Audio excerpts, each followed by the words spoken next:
Hello नमस्कार साथियों, स्वागत है आप सबका हमारे यूट्यूब चैनल DCI 9920 पर। आज अपन 10th क्लास विज्ञान का जो चैप्टर है मानव नेत्र और रंग बिरंगा संसार के बारे में बात करेंगे। इसके इंपॉर्टेंट क्वेश्चंस करने वाले हैं। जो इसमें पहला क्वेश्चन देखिए आप, मानव नेत्र में लेंस होता है तो मानव नेत्र में कौन सा लेंस पाया जाता है? अवतल, उत्तल या उपरोक्त सभी? तो देखो इसमें उत्तल लेंस पाया जाता है। कौन सा लेंस पाया जाता है? उत्तल लेंस। अगला क्वेश्चन है, रेटिना पर प्रतिबिंब बनता है तो रेटिना पर वास्तविक और उल्टा प्रतिबिंब बनता है। कैसा प्रतिबिंब बनता है? वास्तविक और उल्टा प्रतिबिंब बनता है। निकट दृष्टि दोष निवारण हेतु किस लेंस का उपयोग किया जाता है? तो देखो इसके लिए आप इस तरीके से याद रखें, एक शब्द याद रखें, अवनी।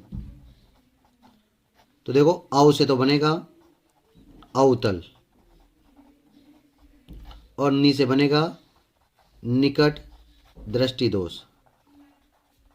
निकट दृष्टि दोष तो डायरेक्ट याद रह जाएगा। अवतल लेंस का उपयोग किस में किया जाता है? निकट दृष्टि दोष में किया जाता है। फिर दूसरा याद रखें आप, उर्दू। उर्दू तो ऊ से तो बनेगा उत्तल लेंस और दूर से बन जाएगा दूरदृष्टि दोष। दूरदृष्टि दोष मतलब दूरदृष्टि दोष में किस लेंस का उपयोग किया जाता है? उत्तल लेंस का उपयोग किया जाता है। इस प्रकार से आप याद रखोगे दोनों को तो कभी कंफ्यूजन नहीं होगा। नेक्स्ट क्वेश्चन है, तो इसमें आंसर आ जाएगा निकट दृष्टि दोष में अवतल लेंस आ जाएगा। आंख का कौन सा भाग दान किया जाता है? तो आपको सबको पता है, कॉर्निया का दान किया जाता है। नेक्स्ट क्वेश्चन है, तारों का टिमटिमाना किस घटना पर आधारित है? तो तारों का टिमटिमाना वायुमंडलीय अपवर्तन पर आधारित है। स्वस्थ नेत्र का निकट बिंदु होता है तो स्वस्थ नेत्र का निकट बिंदु कितना होता है? 25 सेंटीमीटर होता है। मीटर मत लगा के आ जाना, 25 सेंटीमीटर। और जो दूर बिंदु होता है वो अनंत होता है। आकाश का रंग नीला दिखाई देना किस घटना के कारण होता है? तो आकाश का नीला रंग दिखाई देना किस घटना के कारण होता है? तो ये प्रकीर्णन के कारण होता है। किसके कारण होता है? प्रकीर्णन के कारण। देखिए नेक्स्ट क्वेश्चन, मानव नेत्र में लेंस की फोकस दूरी को समायोजित करना क्या कहलाता है? तो इसको समंजन समता कहते हैं। क्या कहते हैं इसको? समंजन समता। नेक्स्ट क्वेश्चन है, अभिनेत्र लेंस की फोकस दूरी में परिवर्तन किया जा सकता है तो अभिनेत्र लेंस की फोकस दूरी में परिवर्तन पक्षमापी पेशियों के द्वारा किया जा सकता है। किसके द्वारा? पक्षमापी पेशियों के द्वारा। नेक्स्ट क्वेश्चन देखें, मानव नेत्र के किस भाग पर प्रतिबिंब बनता है? मानव नेत्र के किस भाग पर प्रतिबिंब बनता है? तो सबको पता है किस पर बनता है? दृष्टि पटल या रेटिना पर बनता है। किस पर बनता है? दृष्टि पटल या रेटिना पर वास्तविक और उल्टा प्रतिबिंब बनता है। नेक्स्ट क्वेश्चन देखेंगे आप, किस प्रकाशीय घटना के कारण पानी में रखी पेंसिल मुड़ी हुई दिखाई देती है? तो किस घटना के कारण दिखाई देती है? तो अपवर्तन की घटना के कारण दिखाई देती है। मैं यहाँ पर आपको अपवर्तन की घटना के कुछ अन्य उदाहरण बता देता हूँ। देखिए आप, देखिए अपवर्तन की घटना के कुछ अन्य उदाहरण हैं, जिसमें देखो पहला है, द्रव में अंशतः डूबी हुई सीधी छड़ टेढ़ी दिखाई देती है। तो टेढ़ी दिखाई भी किस घटना के कारण दिखाई देती है? अपवर्तन की घटना के कारण दिखाई देती है। नेक्स्ट है, तारे टिमटिमाते हुए दिखाई पड़ते हैं तो वो भी अपवर्तन की घटना के कारण दिखाई देते हैं। अपवर्तन के कारण ही उगता हुआ और अस्त होता हुआ सूर्य बड़ा दिखाई देता है। फिर नेक्स्ट है, पानी से भरे किसी बर्तन की तली में पड़ा हुआ सिक्का ऊपर उठा हुआ दिखाई देता है। अगर आप किसी गिलास में या पानी से भरा हुआ कोई भी गिलास है, उसमें अगर सिक्का पड़ा हुआ है तो वह तली से कुछ ऊपर उठा हुआ दिखाई देता है, वो भी अपवर्तन की घटना के कारण होता है। नेक्स्ट है, जल के अंदर पड़ी हुई मछली का वास्तविक गहराई से कुछ ऊपर उठी हुई दिखाई देना, यह भी किसके कारण होता है? अपवर्तन की घटना के कारण ही होता है। तो ये कुछ उदाहरण थे, 1 2 3 4 5, ये 5 उदाहरण थे जो अपवर्तन की घटना के कारण होता है। दरों में डूबी हुई पेंसिल या किसी भी छड़ का टेढ़ी दिखाई देना, तारों का टिमटिमाना, उगता हुआ और अस्त होता हुआ सूर्य का बड़ा दिखाई देना, पानी से भरे गिलास में या फिर तली में पड़ा हुआ सिक्का होता है जो ऊपर उठा हुआ दिखाई देता है, और जो मछली है वो वास्तविक गहराई से ऊपर उठी हुई दिखाई पड़ती है। किसके कारण? अपवर्तन की घटना के कारण। ये उदाहरण आपको याद रखने हैं। अब देखिए नेक्स्ट क्वेश्चन है, मानव नेत्र का नामांकित चित्र बनाइए।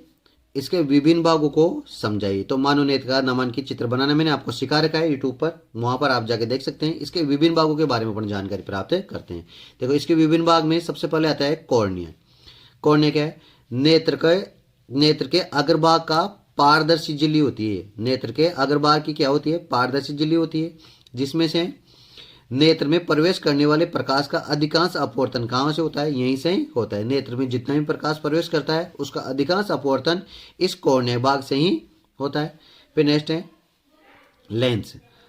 नेत्र में उत्तल लेंस होता है। नेत्र में कौन सा लेंस होता है? उत्तल लेंस होता है, जो प्रकाश को रेटिना पर फोकसित करता है। जो प्रकाश को कहाँ फोकसित करता है? रेटिना पर फोकसित करता है, और रेटिना पर क्या बनता है? उल्टा और वास्तविक प्रतिबिंब बनता है।